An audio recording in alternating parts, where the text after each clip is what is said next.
Yeah, I mean, the way things have been going, you've got to win the race to get any points. So reminds me of last year's chase in some respects. But just a great performance by the entire 48 team all weekend long to win the pole, lead the most laps, win the race. It's a big deal. So just excited and really wish that we were in Phoenix right now, getting ready to start the next race. So things are rolling. We're enjoying it. And the significance of 700 wins for Chevrolet is huge for Hendrick Motorsports. It's also big for myself. The only thing I've ever raced throughout my career has been a Chevy, and they gave me my first opportunity back when I was 15 years old and put me in an off-road stadium truck to help develop the new truck that was coming along, and I've been there ever since. So very cool to hit those landmark numbers for Chevy, and just very proud of the effort tonight. We're also joined by winning crew chief Chad Knaus. If you could, Chad, talk again about that 700th victory for Chevy and what it means to you and the organization. I think it's a pretty big deal, obviously, that we have a long affiliation with Chevrolet, and we've won a lot of races with those guys, and being able to clinch the Manufacturers Championship last week in Martinsville, and then to be able to come back this weekend and get 700th victory, I think is cool. Hendrick Motorsports is extremely dedicated to the product of Chevrolet, and to be able to do that is an honor. We'll go ahead and open up for questions. If you could please raise your hand. We got one in the back, Marty.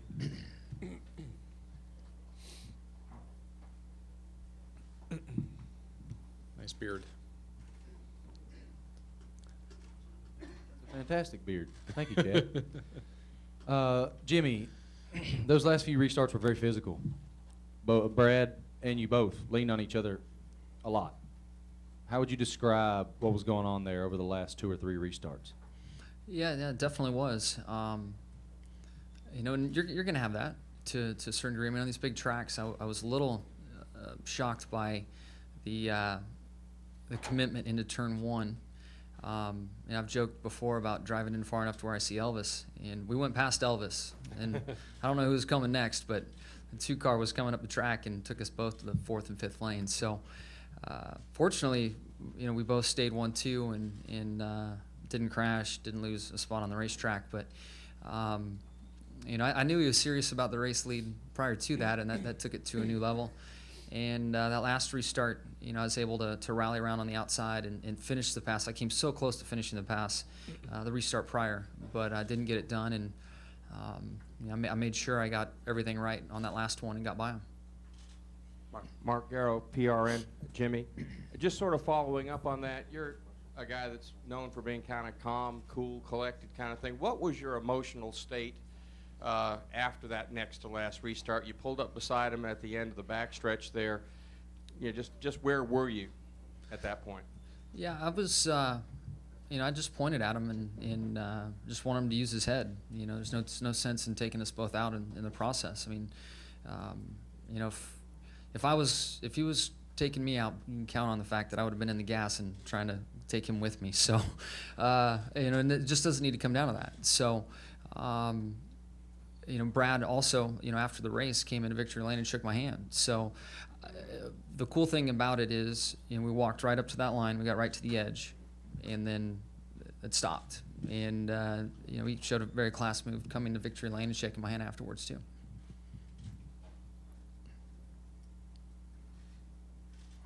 Nate Ryan, USA Today. Jimmie, Brad feels like he still controls his destiny, he says, even though he's 7 points back. But I know you've been pretty adamant that the points leader is in control. How in control do you feel right now with 2 races to go, and especially going to Phoenix, the track where you've done so well? It's a small amount of control, but we're definitely in control. We don't have to catch any point, make up any points. 7 points is nothing to feel comfortable about and to relax on. So, we're still going to go into Phoenix and act as if we're behind and go in there to try to sit on the pole and win the race again. Question in the back. Or Bob. Go to Bob. Bob Parker, Sporting News. What were you angry about on the next to last restart with Brad? Did you think he went too early? And, is that just kind of the way restarts are these days? Yeah, it seemed real early to me. I mean, it caught the 18 off guard and myself. And I need to look at the video before I put my foot in my mouth or something here, but it seemed early. And we have this gray area exiting onto the racetrack off of turn 2 when you leave the pits. Last week, no, 2 weeks ago, we had a hard reference point. This week, we don't. It's just in the area of. And we all know at Chicago, you know, the situation that was there. And on the front stretch for the restart, there are 2 lines that are there for a reason. And I felt like he went real early and caught us both off guard. I believe we have some questions in the press box. Yes, Jerry Fraley from the Dallas Morning News for Jimmie.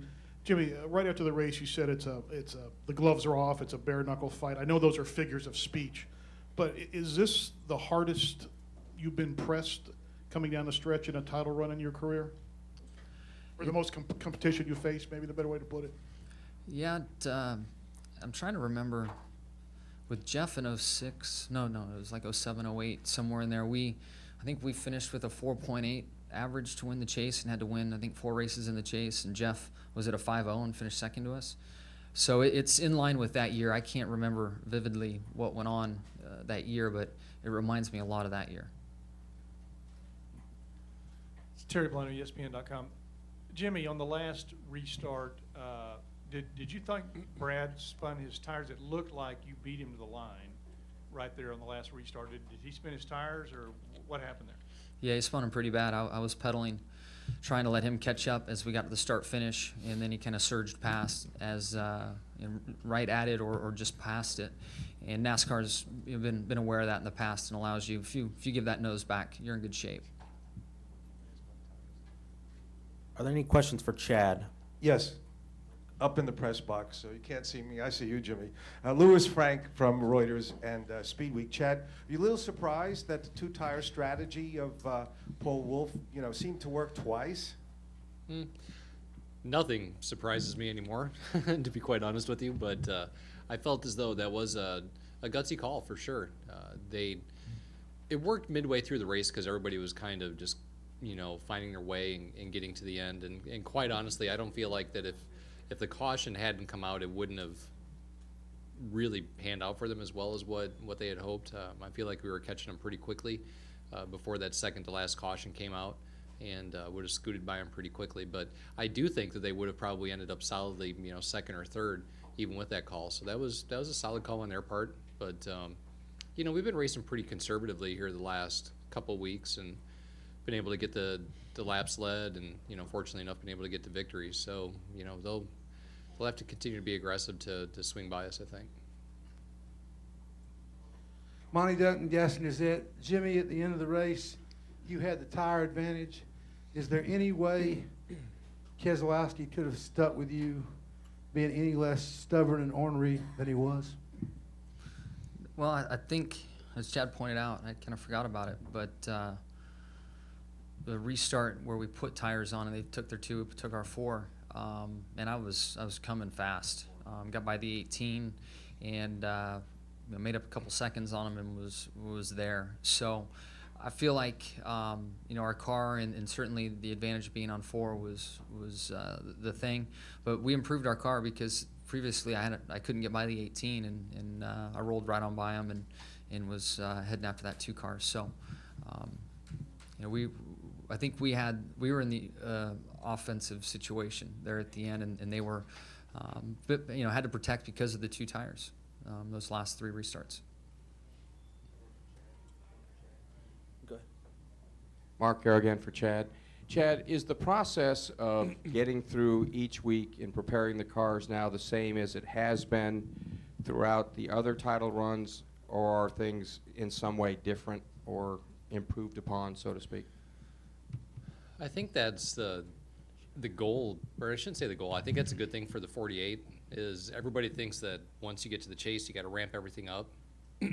Well, being a part of the 48 car, you're expected to win every single week, so we really can't prepare any differently. I think going to the racetrack each week, whether it be Martinsville or Richmond or Atlanta, wherever it may be, we put as much effort into the race cars as we can week in and week out.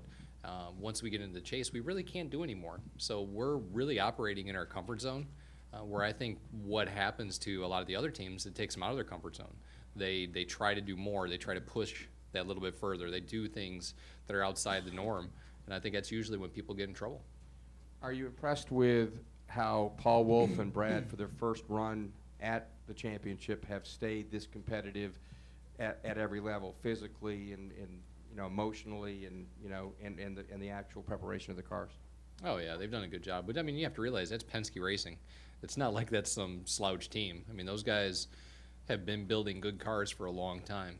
You look, Kurt Busch went very, very fast in that race car. There's been a lot of great drivers in that race car, and they've always run competitively. So I think that team is more than prepared to go do it. I think Paul's a great crew chief, and I think Brad's a really good driver. So I think that they'll be there through the end, and they're going to be here for years to come, and that's good. That's a good thing. We need that. Any other? Can we get a mic to Nate?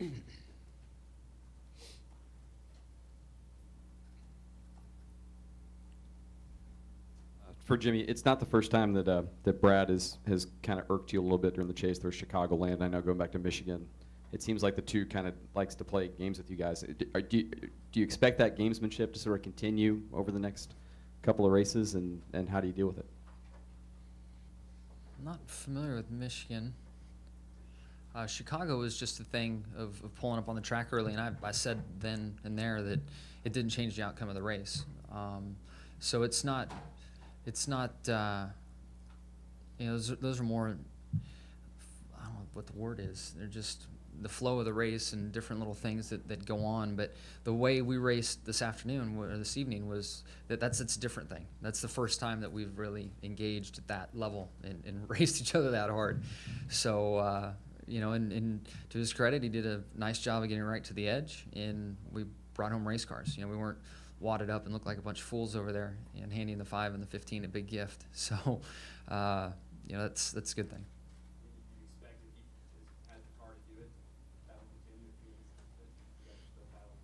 Yeah, I don't expect it to be easy to pass any chaser. I mean, it's been that way all chase long. You know, when drop the flag at Chicago and then even to Loudon, you know, the guys that aren't in the championship battle seem to be a little bit more respectful, and you know, they'll race to a certain point. But when you're around a guy that you're trying to beat in the points, you know, it's gloves off and a whole different deal.